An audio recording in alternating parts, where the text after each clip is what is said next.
I have been obsessed with pencils my entire life. Some people say I'm a fanatic. I have 3 categories in my shop of marking and pencils, and I thought I had all of them until November when Ernie gave me my first Blackwing pencil. I'm going to cover all the bases on all the different pencils I use in the SedgeTool shop, so stay tuned. Okay, let's start with mechanical pencils, probably the most used in the SedgeTool shop for my layout when I measure and make my witness marks.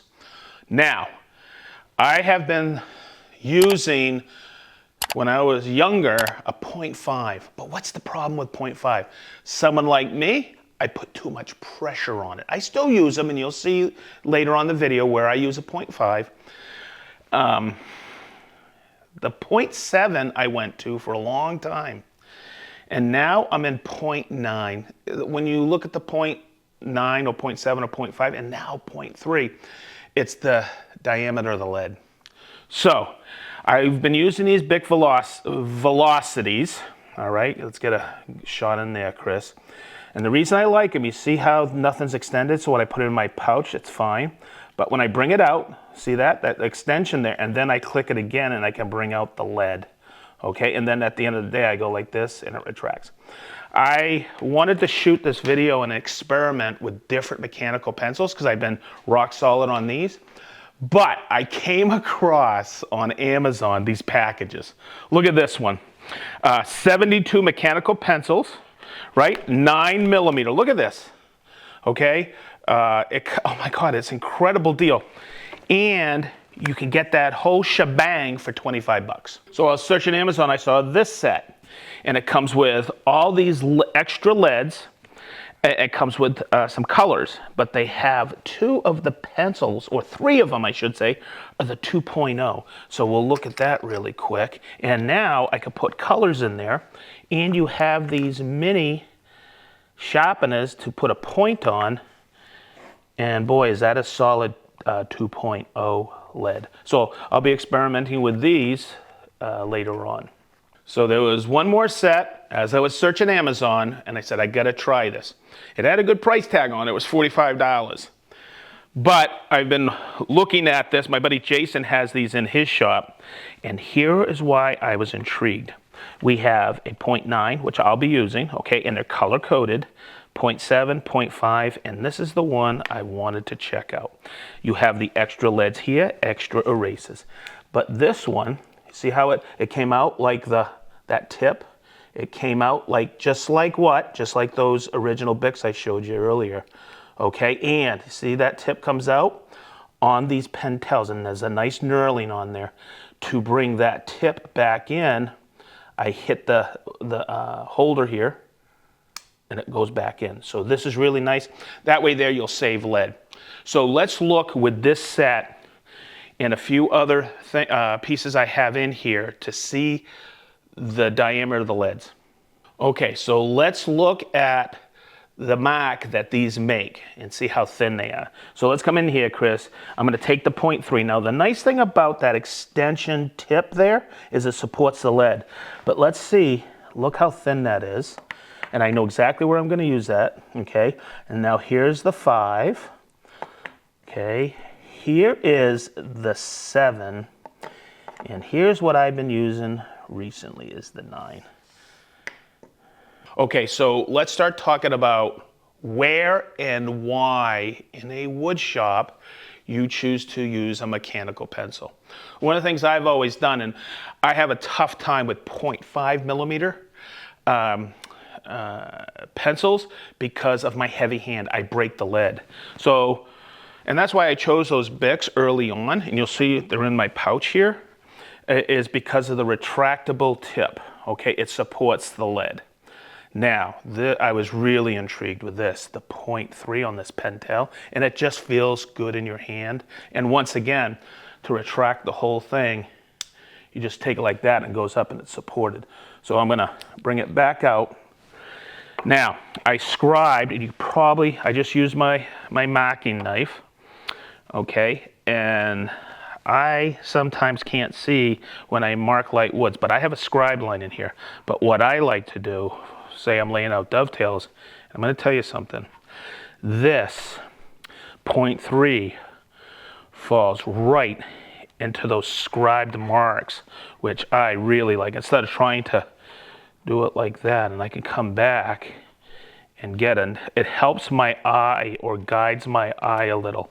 And you just got to be careful, because I did break that lead. So you can't use a heavy hand. It's just very light. But see how that scribes out? And then I can take that. Let me just set that gauge in there. And I can take it, and you can see right here, and this is the test I wanted to do with this. It falls right in. See how that just pops it? This is a great use for a mechanical pencil, especially these thin ones, to mark your scribe lines. Look at that. Boy, it makes a pop. And what that matches my cutting wheel on my my marking gauge. So this now, that 0.3 where I used to use a 0.5, that is going into my drawer when I do layout. One of the true reasons for using a mechanical pencil in the SedgeTool shop is all these nifty measuring devices and layout squares from woodpeckers. It just helps me run in parallel to something. So if I'm doing a layout, say 50 millimeters, and boy, when I was using the 0.5s, I was always breaking these. These go all the way, these holes, and let's get in there, Chris, on layout. The 0.9s work great. And you'll see the notch at the end of this Polini layout. It's just absolutely perfect. That's why I've chosen 9.9 millimeter in my shop. So I was also curious, because I've never used a true 2.0 with these Nick Pros. I'll have the link in the description. And they have these little pointers here where I can put a nice fine point on these. Okay, a pencil's only as good as you can sharpen it, right? Stay tuned for later in the video. So let's look at a 2.0. I have it labeled here, and you can see it versus the 0.3 here. It's 0.5 line, that's a 0.7, and that's a 0.9. So the nice thing about this is I'm putting a little bit of pressure on here. This is a really nice marking pencil, general use in the shop. So these are metal, the Pentels, and also the Nick Pros set. Once again, you have the colors here. Those are important if you're marking like walnut or other species of wood. You get all the erasers. Now, let's talk about these. This huge set. How can you go wrong for 25 bucks and you get 72 of these pencils? Mechanical pencils, and I chose 9 millimeter for this shop that I use because I'm, like I said, I'm heavy-handed. But instead of up top here, that's where you load the lead for your replacements, and it comes with a boatload of lead and fancy colored erasers as well. But it is a all plastic, and it's a 9 millimeter lead. Okay, and guess what? It works great. So I've had these in my arsenal for a long time, and once again, I don't know how pencils go missing in a shop, but you can never have enough, right? But these are, and I just want to show you the thickness. This is a 1.3 millimeter, very sturdy lead, and I think last year I bought 30 of these, and this is the only one I could find. But it's a 1.3, and it's really a nice line. Now, this is a different type of pencil that has lived in my pouches for about 17 years. My first year at work, I was over in Germany, and I was in a Homebach, kind of like a Home Depot in Germany, and I saw this pencil, and I'll break it out here. And I went, this is really unique. But what drove me is these refills, okay, is they had different colors. And when I opened up the packaging, I saw it was a 2.85 when I measured it. Let's get a measurement on that. Okay, we'll bring it into metric, and it is a 2.80 lead. And I went, boy, is this nice. And I said, I wish that I could sharpen that or point it. And then I looked at the tip, and look where the sharpener is, and I can get a nice point on this. Okay, so I was sold, especially with the different color leads. Where do I use this? Making witness marks like this. Okay, it is a very sturdy lead. I can get a decent point on it. Okay, marking faces of boards. It's always here in my pouch, right here. I also went and picked up a few Sharpies. These are the Pica pencils that you see everywhere, but I've been using one forever now, and I'll show you a few more applications with it. Okay, so when you look at the different color of leads, you gotta, or crayons, you gotta pay attention.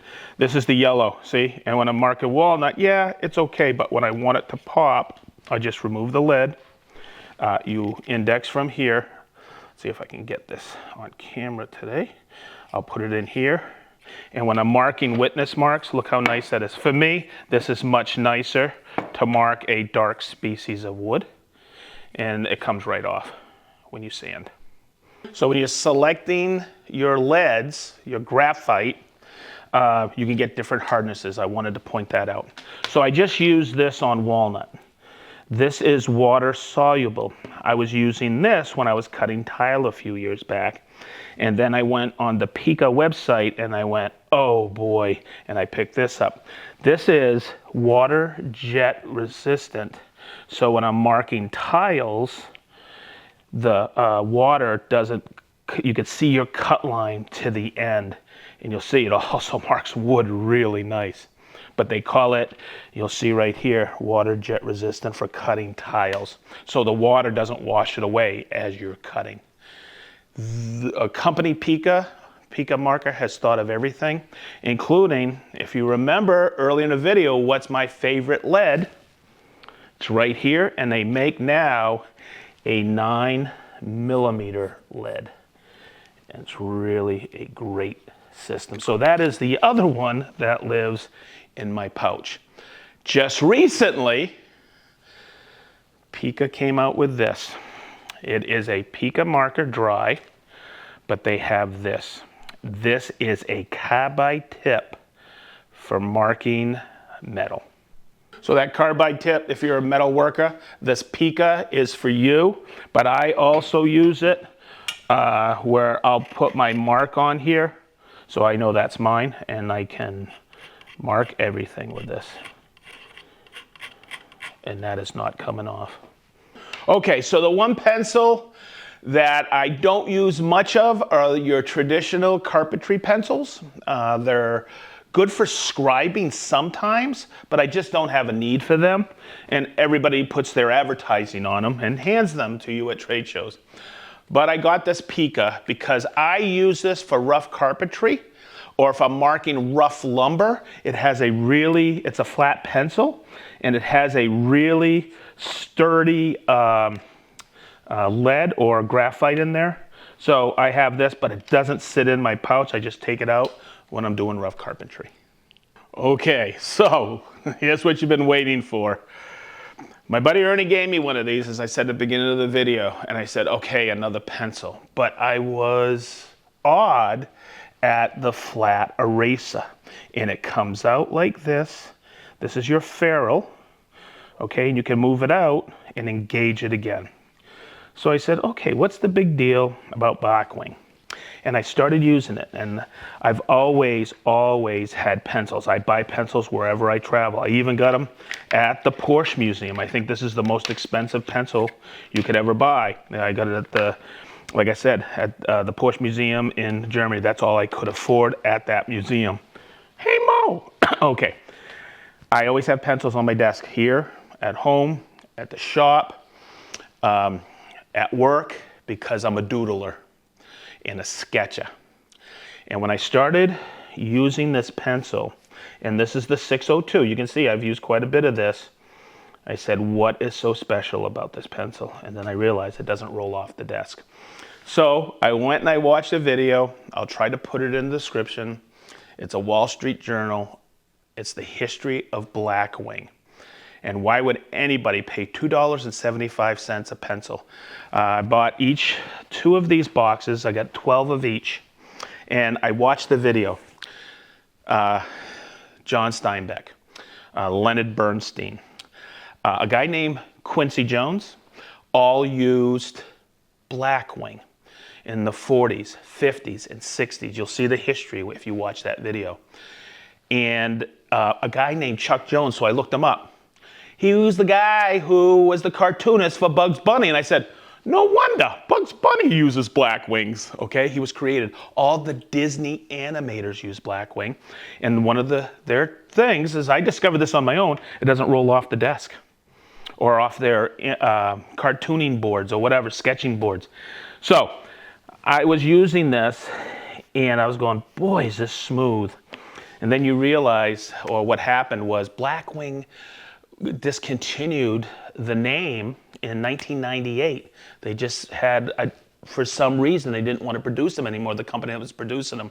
So somebody bought the name for $300 and they started producing Blackwings.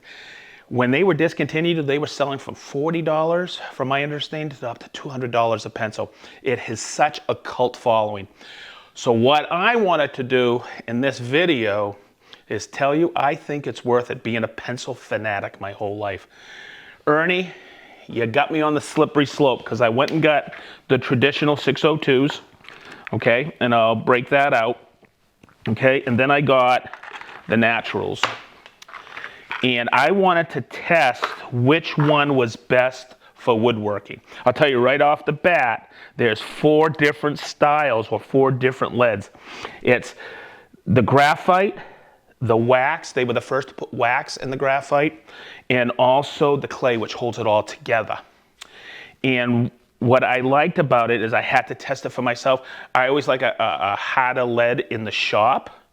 So the natural is perfect for me, okay? The eraser is flat, but you can do wide swaths with it or thin swaths. Okay, I showed you how to advance it. I mean, you can see all of this in their video, the Wall Street Journal video, but it was interesting to see that 11 coats of lacquer are on there. A special ferrule that's actually turned so it's press fit on, and then of course the eraser and how that comes out. It's a brilliant design. It's so iconic. So yes, I went out and I bought $100 worth of Blackwings. I've been giving them out to friends, but I also want to recommend this. By the way, I have no affiliate with Blackwing, okay? So I just love good marking pencils. This is the sharpener, okay? And it's a really nice sharpener. I'm just gonna dump it out real quick. But it fits in, it's keyed, and the knurling is just like one of my barbells. It's really nice, okay? So when you sharpen a pencil, okay, Blackwing uses, what was it, California incense cedar, okay? And when you sharpen this, and I'll tell you, I've had a lot of sharpeners, and boy, it puts a point on there like no other. You'll see it's consistent all the way around, all right? But what's nice is it's actually got a slight fluting in there. So it just writes nicely. The other 2 are softer leads. You can go on their website and see them. Because of sketching, you'll see this was the natural. There's not much smudging. Your 602 smudges, and that cartoonists or sketchers use this, artists use this. This bringing the wax and the graphite over, and it helps in shading. The other 2 softer leads have a different, they shade more. You can rub them a little bit more. So what I wanted to do is I wanted to show you the Blackwing, but also this sharpener because, boy, this points even traditional pencils.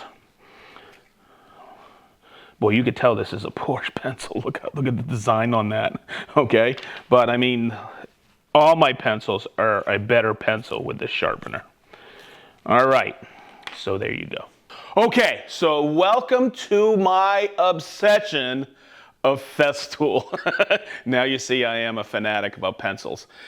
These will all probably be lost by the end of 2024, so I'll have to do another video.